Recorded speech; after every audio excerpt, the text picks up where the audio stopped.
देश के कई राज्यों में स्वाइन फ्लू यानी H1N1 के मामले लगातार बढ़ रहे हैं। राजधानी दिल्ली से लेकर कर्नाटक तक संक्रमण के मामलों में इजाफा देखने को मिल रहा।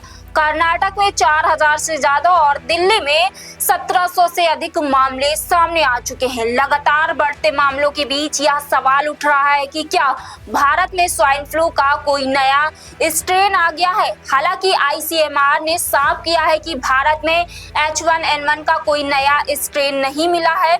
लोगों को संक्रमित करने वाला वायरस पुराना ही है जो समय समय पर दोबारा सक्रिय होता रहा है। अब सवाल ये है कि जब वायरस का स्ट्रेन पुराना है तो फिर संक्रमण के मामले लगातार क्यों बढ़ रहे हैं और आखिर इसके पीछे इम्यूनिटी का क्या रोल है। इस सवाल का जवाब समझने के लिए हमें साल 2009 में जाना होगा।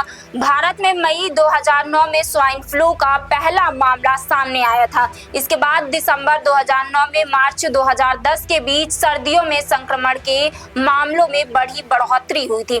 इसके बाद 2014-15 में भी देश में स्वाइन फ्लू का बड़ा प्रकोप देखने को मिला और हजारों लोग संक्रमित हुए।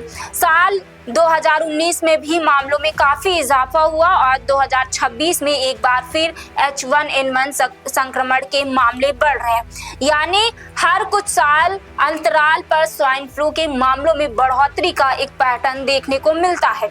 सफदरजंग अस्पताल के कम्युनिटी मेडिसिन विभाग के director professor doctor Jugal Kishore के मुताबिक H1N1 वायरस कभी पूरी तरह खत्म नहीं हुआ। यह वायरस लोगों के बीच मौजूद रहा और समय समय पर इसके मामले सामने आते रहे। जब किसी वायरस से बड़ी संख्या में लोग संक्रमित होते हैं तो उनके शरीर में उस वायरस के खिलाफ इम्यूनिटी विकसित हो जाती है। यही इम्यूनिटी कुछ समय तक संक्रमण को नियंत्रित रखने में मदद करती है, जिसकी वजह से मामलों की संख्या कम रहती है। लेकिन समय बीतने के साथ आबादी में उस वायरस के खिलाफ इम्यूनिटी का स्तर कम हो सकता है। ऐसे में वही पुराना वायरस दोबारा ज्यादा लोगों को संक्रमित करने लगता है और केस बढ़ने लगते हैं। इसे आसान भाषा में ऐसे समझा जा सकता है कि अगर किसी इलाके में पहले बड़ी संख्या में लोगों को H1N1 संक्रमण हो चुका है तो उनके शरीर में वायरस के खिलाफ प्रतिरक्षा बन जाती है। इसके चलते कुछ वर्षों तक संक्रमण की रफ्तार कम रह सकती है, लेकिन समय बीतने के साथ जब लोगों में वायरस के खिलाफ प्रतिरक्षा कम होती है तो संक्रमण दोबारा फैलने का मौका मिल जाता है। यही वजह है कि किसी नए स्ट्रेन के आने के बिना भी पुराना H1N1 वायरस के मामले बढ़ सकते हैं। इसके अलावा मौसम में बदलाव भी फ्लू के बढ़ते मामलों की एक अहम वजह हो सकता है। बारिश, उमस और तापमान में लगातार बदलाव के दौरान फ्लू जैसे संक्रमण फैलने की संभावना बढ़ सकती है। वहीं स्कूल, ऑफिस, मेट्रो और दूसरे बंद संस्थानों पर बड़ी संख्या में लोगों के एक दूसरे के संपर्क में आने से संक्रमण तेजी से फैल सकता है। अगर किसी व्यक्ति को फ्लू है तो खांसने या छींकने के दौरान निकलने वाली बूंदों और सांस से निकलने वाले छोटे छोटे कणों के जरिए आसपास मौजूद लोगों तक संक्रमण पहुंच सकता है। अब सवाल है कि स्वाइन फ्लू के मामले कब तक कम होने की उम्मीद है।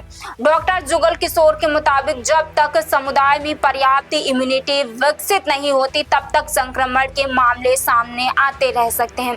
जैसे जैसे ज्यादा लोगों में वायरस के खिलाफ प्रतिरक्षा विकसित होगी, संक्रमण की रफ्तार धीरे धीरे कम हो सकती है। यानी H1N1 के मामलों में बढ़ोतरी और फिर कमी का यह चक्र समय समय पर देखने को मिल सकता है। हालांकि मौजूदा स्थिति को लेकर घबराने की जरूरत नहीं है।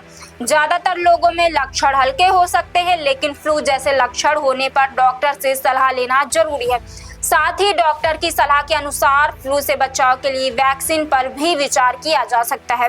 ऐसे में H1N1 का कोई नया स्ट्रेन सामने नहीं आया, लेकिन मौसम में बदलाव और आबादी में बदलती इम्यूनिटी के कारण पुराने वायरस के मामले फिर बढ़ रहे हैं। फिलहाल इस खबर में इतना ही। आप देख रहे हैं इंडिया 24x7 लाइव टीवी और मैं हूं आपके साथ प्रियंका सोनकर।